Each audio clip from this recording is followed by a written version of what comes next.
അസ്സലാമു അലൈക്കും വറഹ്മത്തുള്ളാഹി വബറകാതുഹു. അൽഹംദുലില്ലാ അസ്സലാത്തു വസ്സലാമു അലാ റസൂലില്ലാ വഅലാ ആലിഹി വസഹ്ബിഹി അജ്മഈൻ അമ്മാ ബഅദ്. ഏറെ ബഹുമാനം നിറഞ്ഞ വിശ്വാസിനികളെ, നബിയോടൊപ്പം എന്ന പോഡ്കാസ്റ്റിൻ്റെ രണ്ടാമത്തെ എപ്പിസോഡിലാണ് നാം ഇന്നിരിക്കുന്നത്. ഇന്ന് നമ്മുടെ കൂടെ വന്നു ചേർന്നിട്ടുള്ളത് മുഹ്സിൻ വളവട്ടണവും അതുപോലെ തന്നെ മുഹമ്മദ് ബാദുഷയും. റസൂലുള്ളാഹി സ്വല്ലല്ലാഹു അലൈഹി വസല്ലമയുടെ ജീവിത ഭാഗത്തെ സംബന്ധിച്ചാണ് ഇന്ന് നാം ചർച്ച ചെയ്യുന്നത്. എന്താണ് അതിനെക്കുറിച്ച് പറയാനുള്ളത്? നമ്മൾ നബി സല്ലല്ലാഹു അലൈഹി വസല്ലമ കടന്നു വരുന്നതിന് മുമ്പുള്ള മക്കയെ പറ്റിയിട്ടും ആ മക്ക നിവാസികളെ പറ്റിയിട്ടുമായിരുന്നു കഴിഞ്ഞ എപ്പിസോഡിൽ നമ്മൾ ചർച്ച ചെയ്തത്. ഇന്ന് നമുക്ക് നബി സല്ലല്ലാഹു അലൈഹി വസല്ലമയുടെ ജനനവുമായി ബന്ധപ്പെട്ട കാര്യങ്ങളാണ് പറയാനുള്ളത്. ജനനം പറയുമ്പോൾ നമ്മൾ പറയേണ്ടത് റസൂൽ സല്ലല്ലാഹു അലൈഹി വസല്ലമയുടെ പിതാവിനെയും മാതാവിനെയും പറ്റിയിട്ടാണ്. അബ്ദുള്ള എന്നാണ് റസൂൽ സല്ലല്ലാഹു അലൈഹി വസല്ലമയുടെ പിതാവിൻ്റെ പേര്. ഉമ്മയുടെ പേര് ആമിന എന്നാണ്. അബ്ദുള്ളക്ക് 25 വയസ്സുള്ളപ്പോഴാണ് അബ്ദുൽ മുത്തലിബ് അബ്ദുള്ളയെ കല്യാണം കഴിപ്പിക്കുന്നത്, ആമിന ബീവിയുമായി കല്യാണം കഴിപ്പിക്കുന്നത്.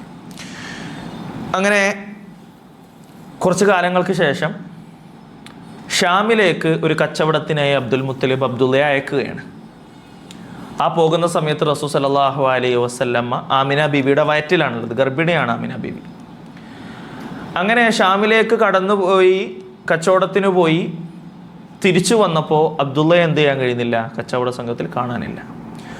ആ സമയത്ത് കച്ചവട സംഘത്തിനോട് ചോദിച്ചപ്പോൾ കച്ചവട സംഘം പറഞ്ഞത് ബനൂ നജ്റാനിലെ ഒരമ്മാവിൻ്റെ വീട്ടിലേക്ക് അബ്ദുള്ള പോയിട്ടുണ്ട് എന്നുള്ള വിവരമാണ് അബ്ദുൽ മുത്തലിബിനെ അറിയിക്കുന്നത്. എന്നാൽ അബ്ദുൽ മുത്തലിബ് അത് കേട്ട് അനങ്ങാതിരുന്നില്ല. മറിച്ച് അബ്ദുൽ മുത്തലിബ് ഹാരിസിനെ എന്ത് ചെയ്യാണ്, മദീനയിലേക്ക് പറഞ്ഞയക്കുകയാണ്. ബനൂ നജ്റാനിലുള്ള അമ്മാവിൻ്റെ വീട്ടിൽ അബ്ദുള്ളയുണ്ടോ എന്നുള്ള വിവരം അന്വേഷിക്കാൻ വേണ്ടി ഹാരിസിനെ എന്ത് ചെയ്യാണ്, അബ്ദുൽ മുത്തലിബ് അയക്കുകയാണ്. എന്നാൽ ഹാരിസ് പോയി അവിടെ എത്തുന്നതിന് മുന്നേ എന്ത് ചെയ്തു, അബ്ദുള്ള മരണപ്പെട്ടു എന്നുള്ള വാർത്ത അറിയുകയാണ്. ആ സമയത്ത് ആമിന ബീവിയുടെ വയറ്റിലാണ് റസൂൽ സല്ലല്ലാഹു അലൈഹി വസല്ലമ ഉള്ളത്. അപ്പോൾ റസൂൽ സല്ലല്ലാഹു അലൈഹി വസല്ലമ ജനിക്കുന്നതിന് മുന്നേ എന്ത് ചെയ്തു, അള്ളാഹുവിൻ്റെ റസൂൽ സല്ലല്ലാഹു അലൈഹി വസല്ലമക്ക് പിതാവായ അബ്ദുള്ളയെ നഷ്ടപ്പെടുകയായിരുന്നു. ഒന്ന് കൂട്ടിച്ചേർക്കുകയാണെങ്കിൽ ക്രിസ്താബ്ദം 500 ക്രിസ്തുവർഷം 571 റസൂലുള്ളാഹി സ്വല്ലല്ലാഹു അലൈഹി വസല്ലം ജനിക്കുന്നത്. അതൊരു തിങ്കളാഴ്ച ദിവസമായിരുന്നു. നമുക്ക് ഹദീസുകളിൽ കാണാം, റസൂലുള്ളാഹി സ്വല്ലല്ലാഹു അലൈഹി വസല്ലം പറഞ്ഞതായിട്ട് കാണാം, തിങ്കളാഴ്ച ദിവസമാണ് ഞാൻ ജനിച്ചിട്ടുള്ളത്, അതുകൊണ്ട് നോമ്പ് നോൽക്കുക എന്ന് പറഞ്ഞിട്ടുള്ളതും, തിങ്കളാഴ്ച ദിവസമാണ് ഞാൻ ജനിച്ചിട്ടുള്ളത്, അന്ന് നോമ്പ് നോൽക്കുക എന്ന് പറയുന്നതോടൊപ്പം അന്നാണ് എനിക്ക് വഹി കിട്ടിയത് എന്നുള്ളതും നമുക്ക് ഹദീസിൽ കാണാൻ പറ്റുന്നതാണ്. ഇതിനെക്കുറിച്ച് നമ്മൾ കൂടുതൽ പഠിക്കുകയാണെങ്കിൽ നമ്മളിപ്പോൾ റസൂലുള്ളാഹി ക്രിസ്തുവർഷം 571 ജനിക്കുന്നത്. അതോടൊപ്പം തന്നെ ബനു ഹാഷിം കുടുംബത്തിലാണ് റസൂലുള്ളാഹി ജനിക്കുന്നത്. റസൂലുള്ളാഹി ജനിച്ച ഉടനെ റസൂലുള്ളാഹിക്ക് മുഹമ്മദ് എന്ന് പേരിട്ടു എന്ന് നമുക്ക് ചരിത്രങ്ങളിൽ കാണാൻ പറ്റും. ഇതായിരുന്നു റസൂലുള്ളാഹി സ്വല്ലല്ലാഹു അലൈഹി വസല്ലമയുടെ ജീവിതത്തിൻ്റെ തുടക്ക കാര്യങ്ങൾ. ഇനി എന്താണ് റസൂലുള്ളാഹി സ്വല്ലല്ലാഹു അലൈഹി വസല്ലമയുടെ വഹിയുമായി ബന്ധപ്പെട്ട് നാം പറയേണ്ടത്? റസൂലിൻ്റെ വഹീൻ്റെ തുടക്കം എന്ന് പറയുന്നത് നമ്മൾ ചരിത്രത്തിൽ നമുക്ക് കാണാൻ സാധിക്കുക, ഏകദേശം നബി സല്ലല്ലാഹു അലൈഹി വസല്ലമയുടെ നിയോഗത്തിൻ്റെ സമയമെടുത്തപ്പോൾ തന്നെ ഒരു നബിയെ അള്ളാഹു നിയോഗിക്കുമെന്നും ആ നബിയുടെ ആഗമനത്തിന് സമയമായി എന്നുള്ള വാർത്തകൾ എന്ത് ചെയ്യാൻ തുടങ്ങി, എല്ലായിടത്തും പ്രചരിക്കാൻ തുടങ്ങി എന്ന് നമുക്ക് കാണാൻ സാധിക്കും. അതിൻ്റെ ചരിത്ര സംഭവങ്ങൾ നമുക്ക് കാണാൻ സാധിക്കും. ഷാമിൽ നിന്നും മദീനയിലേക്ക് റസൂൽ സല്ലല്ലാഹു അലൈഹി വസല്ലമയുടെ നിയോഗത്തിന് മുമ്പ്, പ്രവാചക നിയോഗത്തിന് മുമ്പ്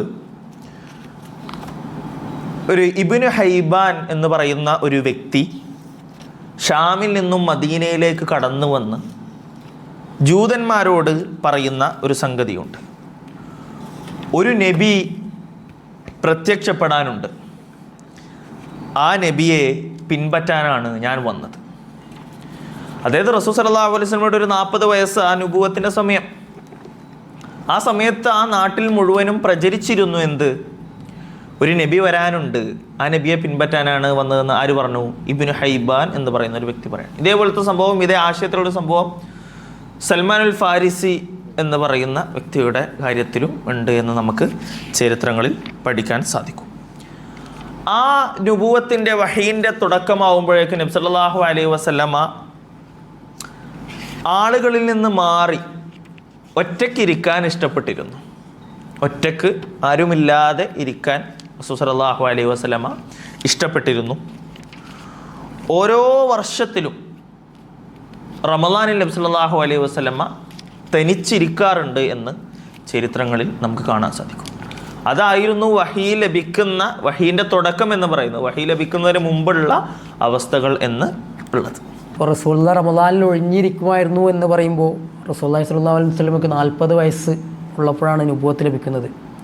അപ്പോൾ ജിബ്രീൽ അലൈഹിസ്സലാം ഹിറാ ഗുഹയിൽ തനിച്ചിരിക്കുന്ന റസൂലുള്ളാഹി സ്വല്ലല്ലാഹു അലൈഹി വസല്ലമയുടെ അടുത്തേക്ക് വന്നിട്ട് ആദ്യമായി ഓതുന്നത് ഇഖ്റ, വായിക്കുക എന്ന് തുടങ്ങിയിട്ടുള്ള ആദ്യത്തെ 5 ആയത്തുകളാണ്. ഇത് ഈ ഒരു സംഭവം കഴിഞ്ഞിട്ട് റസൂലുള്ളാഹി നേരെ വരുന്നത് ഖദീജ ബീവിയുടെ അടുത്തേക്കാണ്. ഖദീജ ബീവിയുടെ അടുത്തേക്ക് റസൂലുള്ളാഹി വന്നു.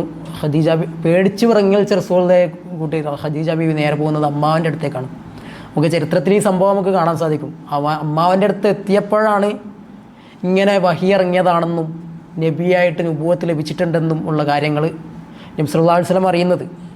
ഈ അമ്മാവൻ്റെ അടുത്ത് നിന്നാണ് റസൂലുള്ളാഹി സ്വല്ലല്ലാഹു അലൈഹി വസല്ലം ഈ കാര്യങ്ങൾ അറിയുന്നത് എന്നാണ് നമുക്ക് ചരിത്രത്തിൽ കാണാൻ പറ്റുന്നത്. ഇൻഷാ അല്ലാഹ്. അങ്ങനെ ഒരിക്കൽ റസൂൽ സല്ലല്ലാഹു അലൈഹി വസല്ലമ ഇങ്ങനെ കടന്നു പോകുമ്പോൾ ആകാശത്തുനിന്ന് ഒരു ശബ്ദമുണ്ടാവുകയാണ്. അങ്ങനെ അള്ളാഹുവിൻ്റെ റസൂൽ ആകാശത്തേക്ക് നോക്കുമ്പോൾ കാണുന്നത് ജിബ്രീൽ അലൈഹിസ്സലാമിനെയാണ്. ജിബ്രീൽ അലൈഹിസ്സലാമിനെ ആദ്യമായി കാണുന്ന അള്ളാഹുവിൻ്റെ റസൂൽ സല്ലല്ലാഹു അലൈഹി വസല്ലമയെ സംബന്ധിച്ചിടത്തോളം പൂർണ്ണമായ രൂപത്തിൽ കാണുകയാണ് ജിബ്രീലിനെ.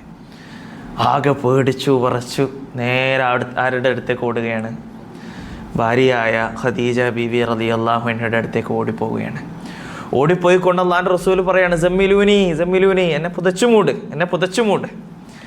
ആ സമയത്ത് ഖദീജ ബീവി റളിയല്ലാഹു അൻഹ കടന്നു വന്നുകൊണ്ട് അള്ളാഹുവിൻ്റെ റസൂലിനെ ഇങ്ങനെ പുതച്ചു മൂടി സമാധാനിപ്പിക്കുകയാണ്. ആ സമയത്ത് അല്ലാഹു സുബ്ഹാനഹു വ തആലയുടെ ഇടപെടൽ ഉണ്ടാകുകയാണ്. യാ അയ്യുഹൽ മുദ്ദസ്സിർ, യാ അയ്യുഹൽ മുദ്ദസ്സിർ ഖും ഫഅൻദിർ വറബ്ബക ഫകബ്ബിർ. യാ അയ്യുഹൽ മുദ്ദസ്സിർ, ഏ മൂടി പടച്ചവനെ, ഖും ഫഅൻദിർ, എന്നിട്ട് നീങ്ങുക, വറബ്ബക ഫകബ്ബിർ, നീ നിന്റെ റബ്ബിനെ സ്തോത്രകീർത്തനം ചെയ്യുക, പ്രകീർത്തിക്കുക എന്ന് അല്ലാഹു സുബ്ഹാനഹു വ തആല റസൂൽ സല്ലല്ലാഹു അലൈഹി വസല്ലമയോട് കൽപ്പിക്കുകയാണ്. അങ്ങനെ റസൂലുള്ളാഹി സ്വല്ലല്ലാഹു അലൈഹി വസല്ലമയുടെ ജീവിതത്തിൻ്റെ മറ്റൊരു ഭാഗത്തെ സംബന്ധിച്ച് നമുക്കിത് പഠിക്കുവാൻ സാധിച്ചു. കാര്യങ്ങൾ പഠിക്കുവാനും അത് ജീവിതത്തിൽ പാലിച്ച് ജീവിതം മുന്നോട്ട് നയിക്കുവാനുള്ള തൗഫീഖ് അല്ലാഹു സുബ്ഹാനഹു വ തആല നമുക്ക് ഏവർക്കും നൽകി അനുഗ്രഹിക്കുമാറാകട്ടെ. وآخر دعوانا أن الحمد لله رب العالمين. السلام عليكم ورحمة الله وبركاته.